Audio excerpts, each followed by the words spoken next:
அஸ்ஸலாமு அலைக்கும்.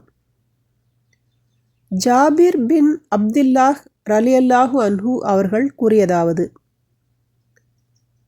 நபி ஸல்லல்லாஹு அலைஹி வஸல்லம் அவர்கள் உஹுது போரில் கொல்லப்பட்டவர்களில் இரண்டிரண்டு நபர்களை ஒரே ஆடையில் கஃன் இட்டுவிட்டு, இவர்களில் குர்ஆனை அதிகம் அறிந்தவர் யார் எனக் கேட்டார்கள். இருவரில் ஒருவர் சுட்டிக்காட்டப்பட்டதும் அந்த ஒருவரது உடலை கபரின் உட்குழியில் முதலில் வைத்தார்கள். பின்னர் இவர்களுக்கு மறுமை நாளில் நானே சாட்சியாவேன் எனக் கூறினார்கள். பின்பு இரத்தத்தோடே அடக்குமாறு பணித்தார்கள்.